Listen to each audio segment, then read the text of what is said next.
Okay. Hello, my name is Ashley, Client Services Coordinator with Russo Law Group. Thank you for being here on this Tuesday, April the 28th. Today we are hosting a presentation on COVID-19, checking your pulse. I'm joined by our esteemed presenter and the managing partner of Russo Law Group, Vincent J. Russo.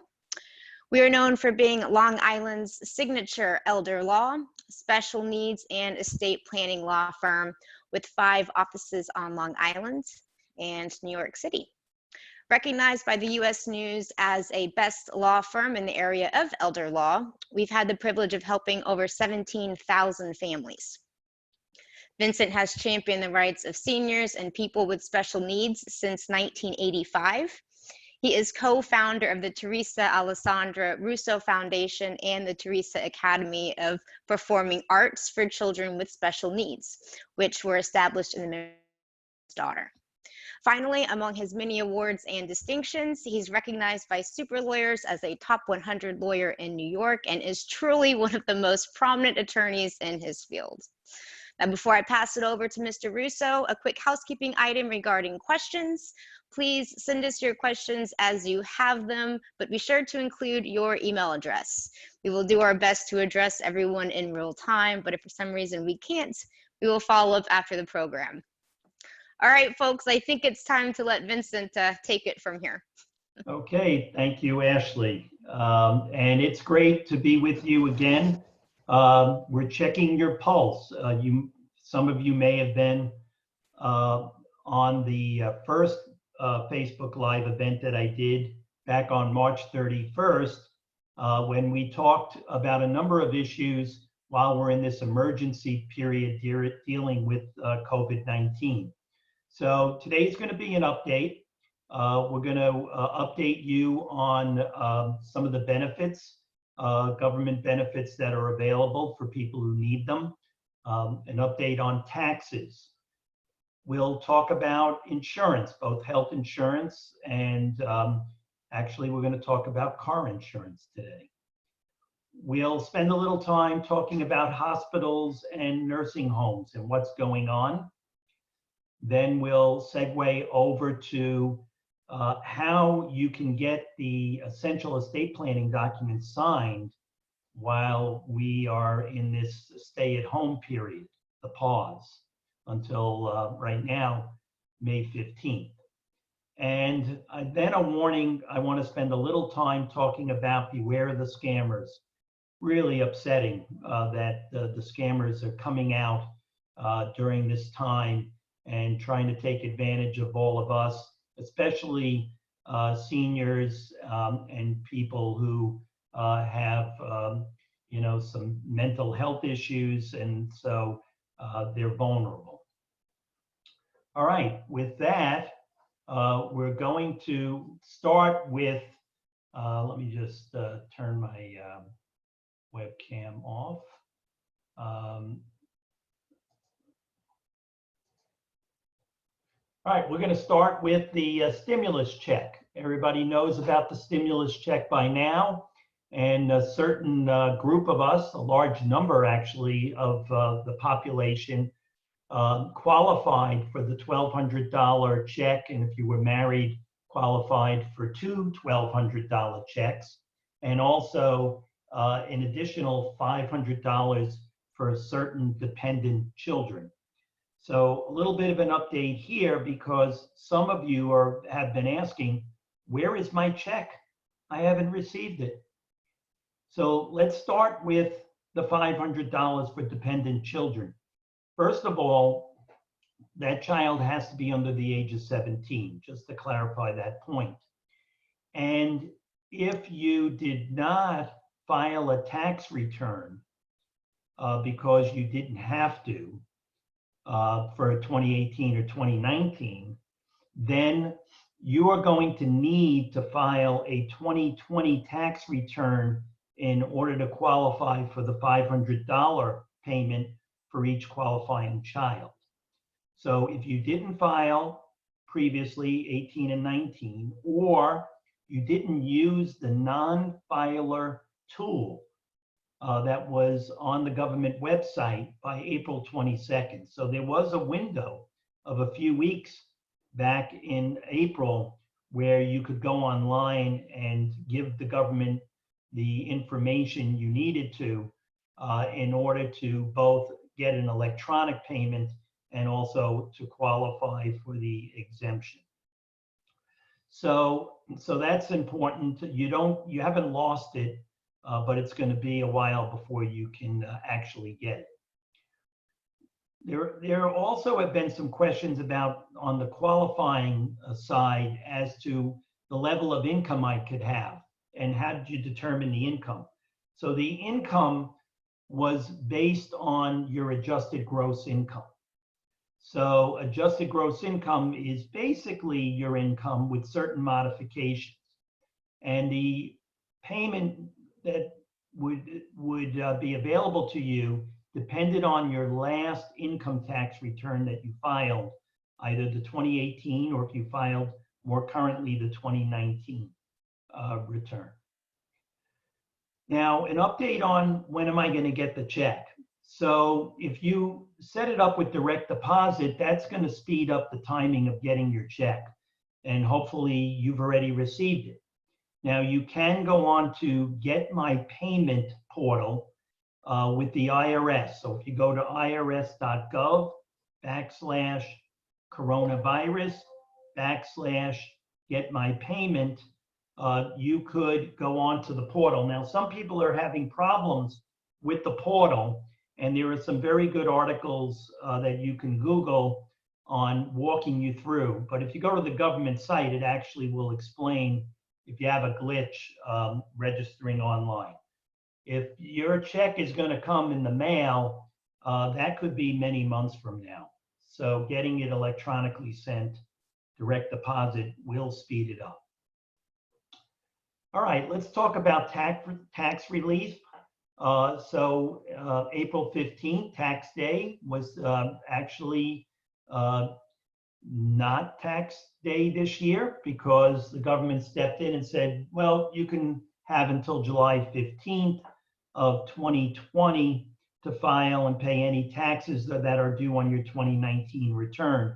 Also, to clarify, if you pay estimated taxes, then for 2020, you would have had to send in a check on April 15th.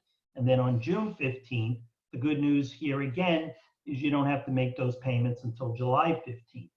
If you need an extension to file your 2019 return by July 15th, then you need to file an actual extension application for the deferral. It's not an automatic deferral. Now, those who have qualified retirement accounts like IRAs, 401ks, they removed the requirement to mandate the required minimum distribution. If you were over 70 and a half, then you fell into those rules. And also, if you had an inherited IRA with required distribution. So that's the good news there. You don't have to pull that money out. Also, there was a change in the tax laws that if you make charitable gifts this year, up to $300 can be taken above the line, which means if you don't itemize your deductions, you still can get the advantage of a charitable deduction of up to $300. So that's going to help also a lot of grassroots charities that were concerned that less people are itemizing and hence questioning whether they want to make a gift or not to their charity.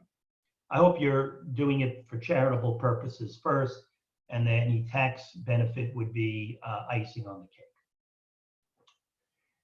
Car insurance. So hopefully you've received a notice. If you own a car, we're all staying at home as we saw the price of gas just plummeted down to almost zero, and oil prices.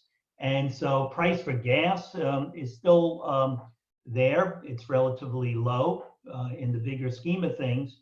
So we're not driving as much. We're not putting gas in our cars as much. And so accordingly, there are less car accidents. And so the good news is that we're all a whole lot safer because we're not driving as much. The insurance industry looked at this. They weren't mandated to do it, but more than 82% of auto insurance companies like State Farm, Geico, Liberty Mutual are offering policyholders refunds and or credits. And they're typically you're looking at a 15 to 25% reduction for your April or May premiums. So if you haven't gotten a notice from your carrier that they were going to do that, maybe you want to reach out to your insurance agent or to the insurance company, and then look forward to and make sure that you do get the refund or credit if you prepaid those premiums. Now, healthcare, obviously, during this coronavirus situation has really come to the forefront. So I just want to address once again healthcare decision-making in the hospitals. There are thousands and thousands of people who are hopefully recovering from the virus in hospitals. And so here in New York, the healthcare proxy allows you to control who the agent is who can make healthcare decisions for you.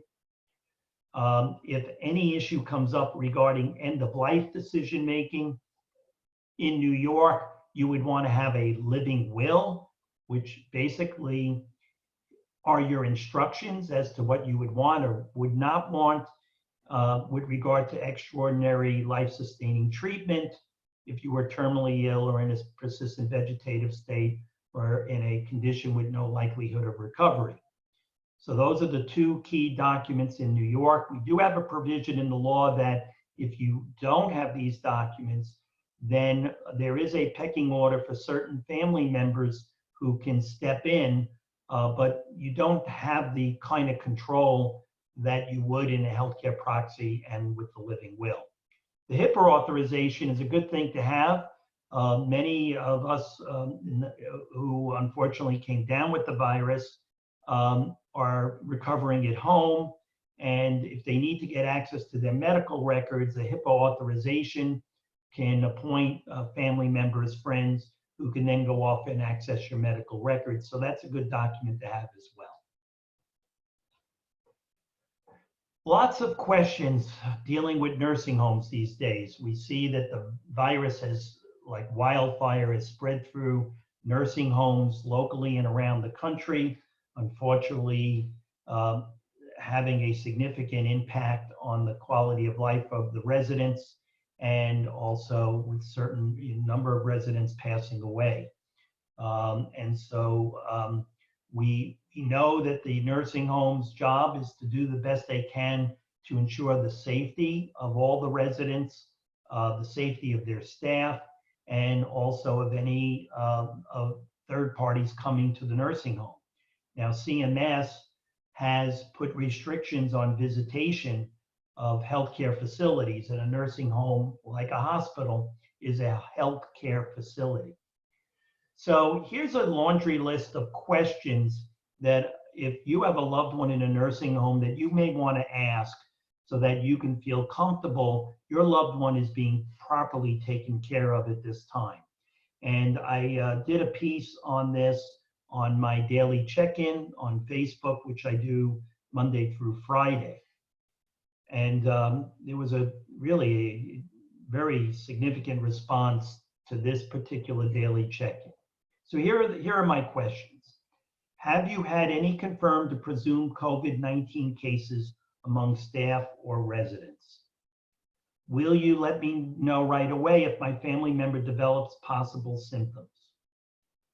Are you using hospital-grade cleaning supplies that meet EPA criteria?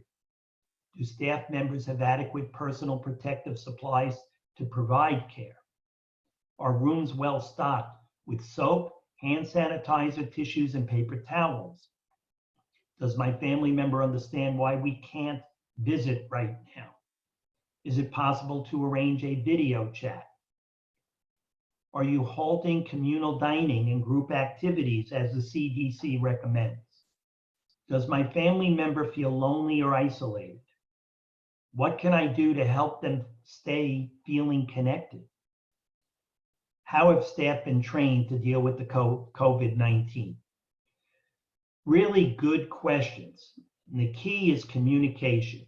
I think communication on the part of the nursing home with the residents and with family, and with family making sure they're keeping in touch with their loved one in the facility and speaking to the nursing home staff or administrator, addressing any questions that they may have.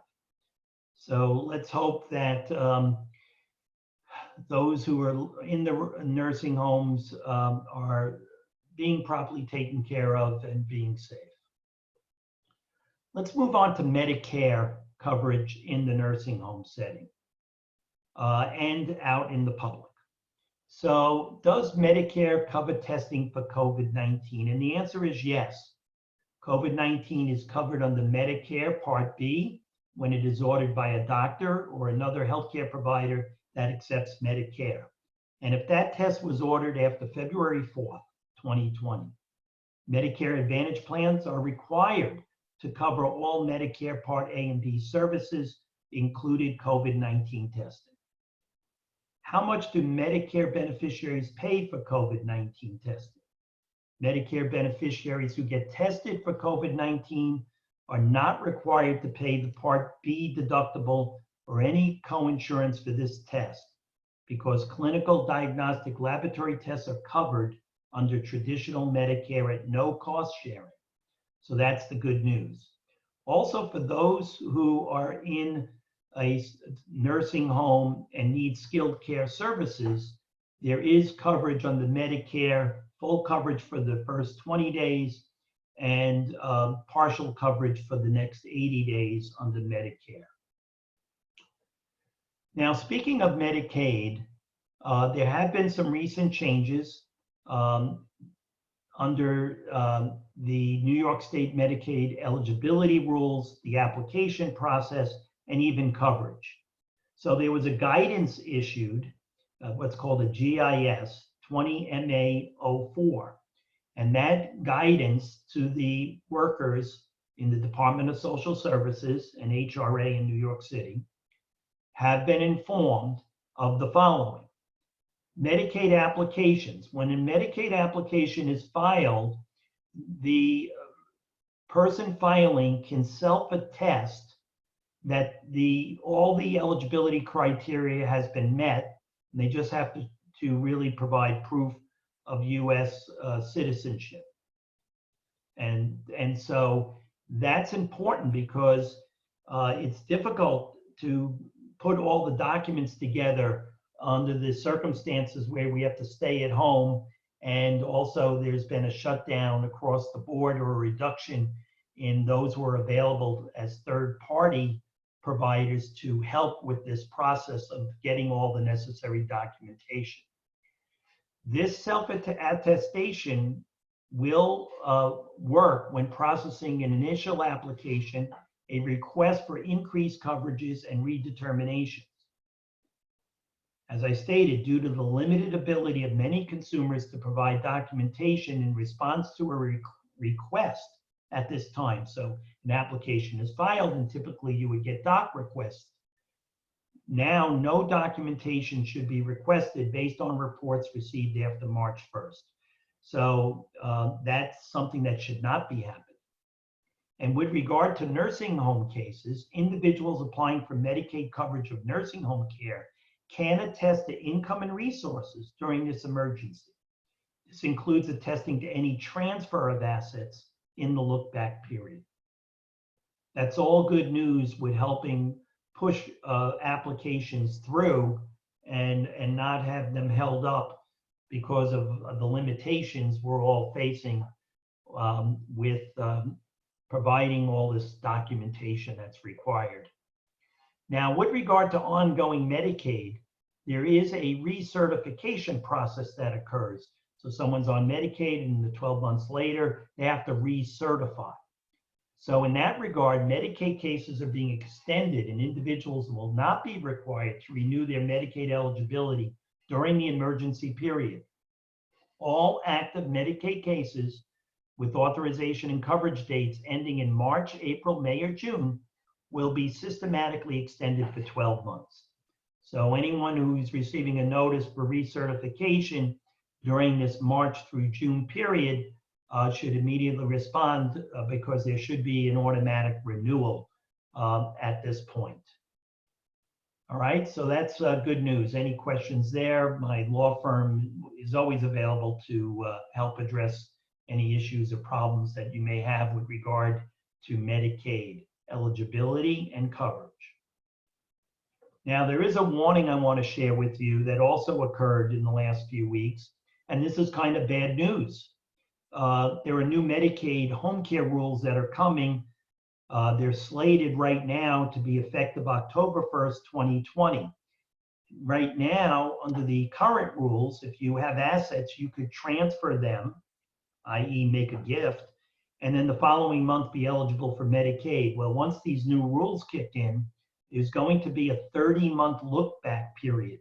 So when you file an application, they're going to look back 30 months to see if you had any assets and if you gave them away. And if you gave them away, whether you qualified as an exempt transfer or not. And most transfers are not exempt, meaning they're subject to a penalty. The penalty is you don't qualify for Medicaid for a period of time.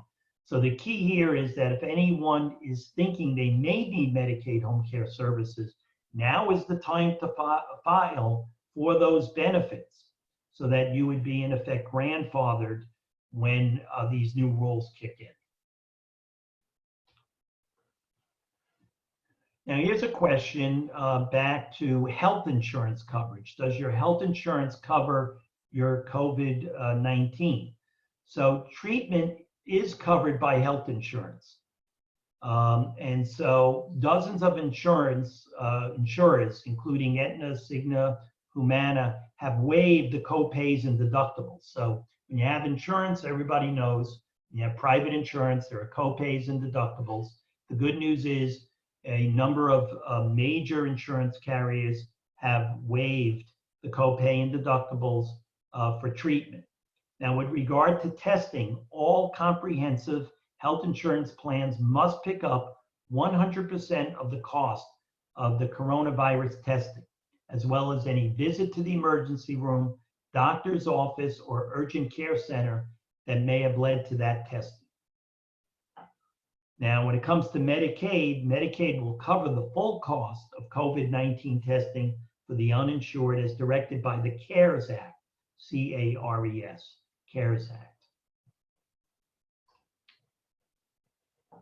Now I'm going to move to guardianships. Now, here's a situation where if you've got a minor child, parents, when they do their estate planning, should always think about appointing a guardian to step in if something happened to them, and that's typically done through a will.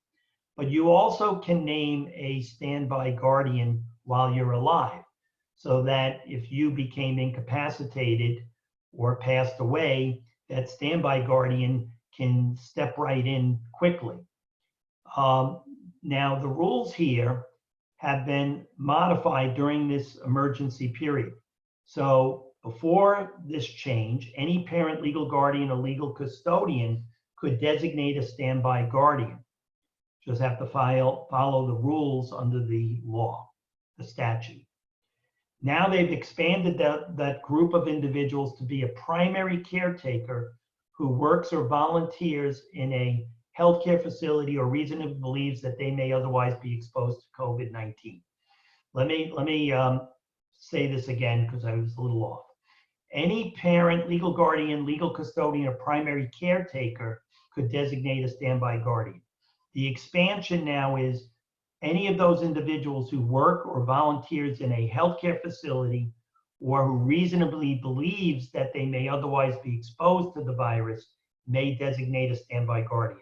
So they broaden the rules here. If you're looking at the slides, or primary caretaker should not have been underlined. Sorry for that.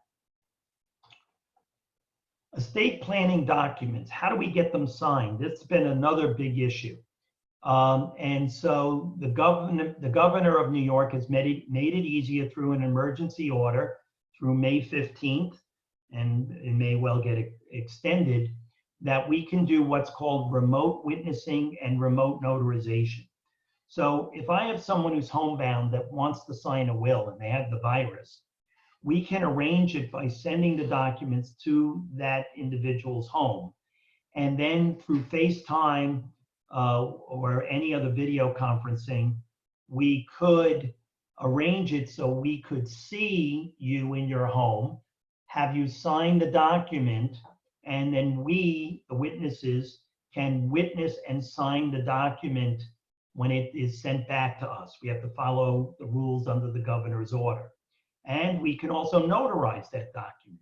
So there's no restriction right now from signing durable powers of attorney, healthcare proxies, living wills and trusts. We are available. The estate planners are available. In our office, we're open to help you in any way. Now, the last one I want to go to are the scammers. This really upsets me. So please be aware of the following scammers. Red Cross volunteer coming to your home, asking to step into your house because they want to talk about signing you up for when the vaccine becomes available. Don't let anyone in your house. This is not happening with the Red Cross. They're there to either rob you, get information from you, to steal your confidential information, or try to get money out of you. Don't pay someone to help you speed up the time frame to get your stimulus check or your small business loan while it's pending. Don't get on the phone and speak with someone from the IRS or the Small Business Administration who's they're telling you that you have a tax problem or a loan problem, and then they want your social security number or other information to help you. Don't pay to get on a list to receive the vaccine once it becomes available. Don't be scammed by someone mentioning a couple of your passwords that they may have gotten through a dump from a breach of one of the holders of various confidential information on the internet. And so they got those couple passwords, and now you think they have control over all your passwords. Don't pay them to help you. Get off the phone and immediately start changing your passwords, and don't use the words that they've mentioned. So stay safe against coronavirus scams. Research a company or person online before purchasing goods or services. Never respond to unsolicited requests for personal and/or financial information. Even the best of us, the smartest of us, can be scammed. Just don't fall into the trap. So what should I be doing now? Make sure you have a plan in place to protect yourself and your family. Make sure you understand what you're entitled to. Every day something's changing. Some benefit is being expanded. The government is modifying what one is entitled to. Insurance companies are changing the timing of when you have to make a payment or getting a refund. The tax laws are changing and the rules there. So make sure that you understand what plan you have in place. Stay on top of these changes as best you can. If you feel the need, retain the services of professionals who can help make sure that your plan is sound, or to implement the plan, either by modification to make sure it's more comprehensive, or perhaps you don't even have a plan in place. So a plan that you don't have is a plan. I hate to say it, it's likely a plan for failure if something should happen. So now I want to move to the Q&A, and I see there's some questions. Do folks receiving SSI or SSA checks need to file tax returns? The answer is no. Those payments should start to go out in May. So I hope that happens. I thought Medicaid already had a 5-year look-back rule. That is correct. Medicaid has a 5-year look-back rule when you apply for nursing home care. but not for home care. So Medicaid will only look back 3 months for home care because there's a rule that allows retroactive coverage. And even if they look back 3 months, there was no transfer penalty rule. So now we'll have a 5-year look back for nursing home care, and when the new rules kick in the fall, we'll have a 3-year look back for home care, and there'll be a transfer penalty period whether you're filing for nursing home care or home care. Yes, we will. The question is, will you be sharing this presentation? And the answer is yes. We will be posting this presentation, and we'll post the PowerPoint. I'll clean up the one little slide that I mentioned earlier to be clearer. And so, yeah, we want to share information with you and be as helpful as we can. I'm just checking to see if there were any other questions. So Ashley, can you tell me if, I'll give you a second if there were any other questions. Sure. Thanks, Vincent. I was able to send you a couple through the chat function. If you prefer, I will read them aloud if you're not able to find our chat. Okay, well, why don't you go ahead and ask? Okay. So this came from Facebook. My daughter is in a group home. We have not been able to see her. We video chat. When do you think we will see a lift on the visitations? My daughter is developmentally disabled. Yes, and that's, my heart goes out to you because it's been real tough for those who have loved ones who are in group homes. We heard, unfortunately, the tragedy that's occurred with the CP Ness or Bayville Intermediate Care Facility.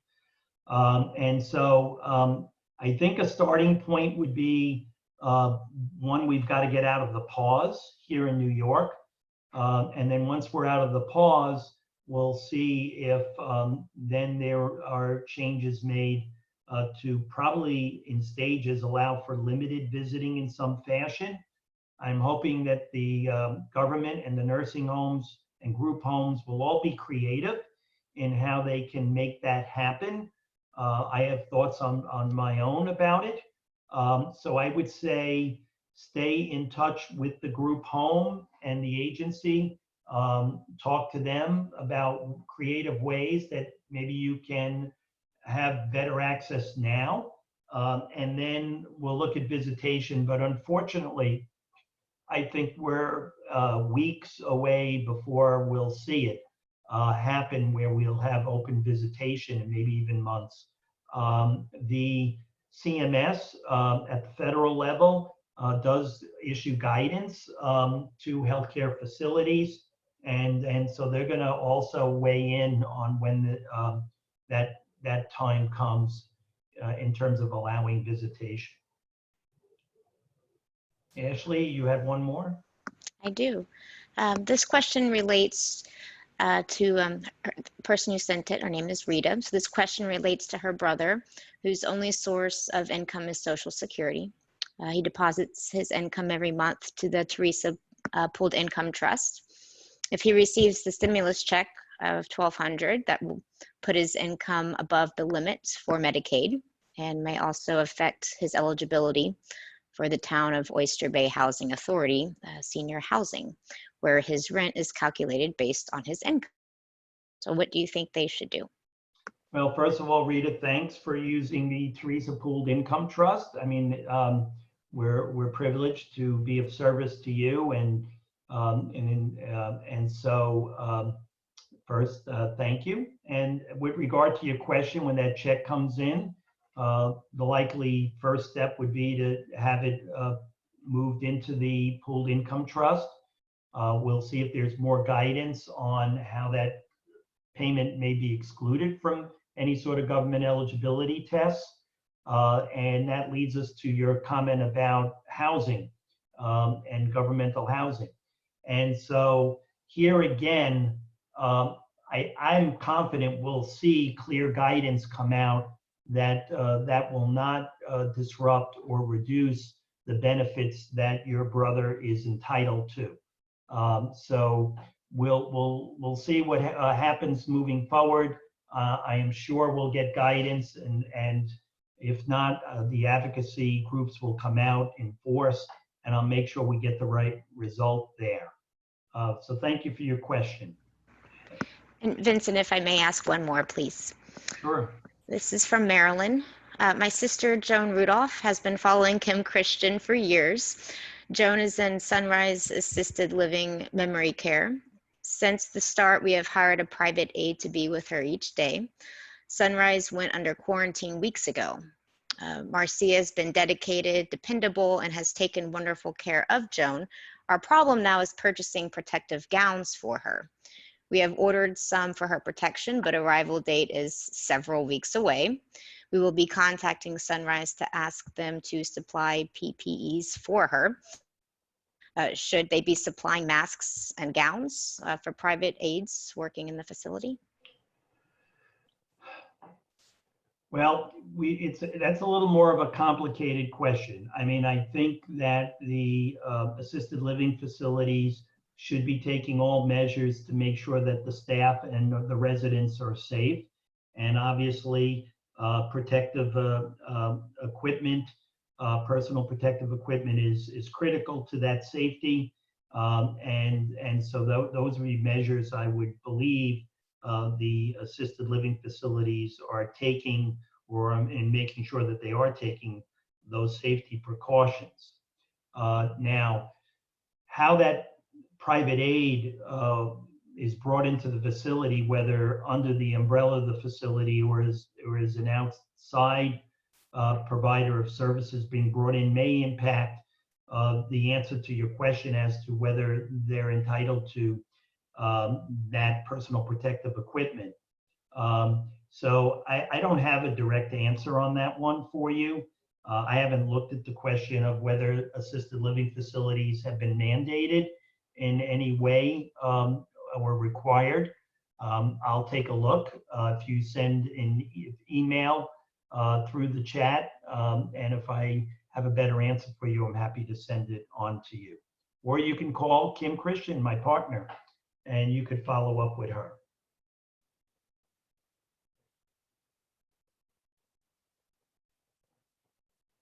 All right.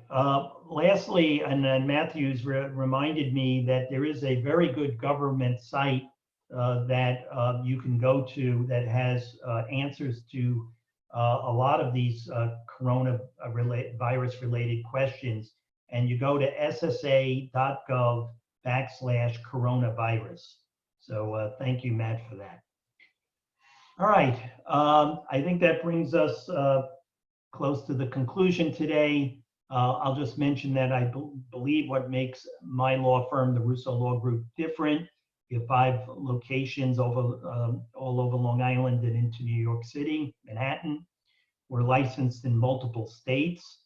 We also are very connected with co-counsel relationships throughout the country. If you have a loved one in another state that you're concerned about. I think we're really very strong with handling crisis situations, whether it's legal or whether it's non-legal, and we can be a resource to you. We're very involved in the community as well, with a number of different charitable organizations. For our clients, we believe in being proactive, and we have a client maintenance program and a discounted family plan as a service to our clients. So it's been a privilege, and we will continue to work for all our clients and for those in the community. We're all in it together. So I want to thank everybody for checking in today. If you need our help, we are open by appointment for essential matters in Garden City, Lido Beach, and Islandia. We're also doing virtual appointments by video or by telephone. We have created a COVID-19 webpage on our law firm website at pjrussolaw.com/COVID-19. I'm doing a daily check-in on Facebook. So, some days it's a lot of fun. Others I'm passing on really important information. If you have the time, 2-3 minutes in the morning, happy for you to check in. And you can always call our office at 1-800-683-1717. So I wish you all a great day, and please be safe.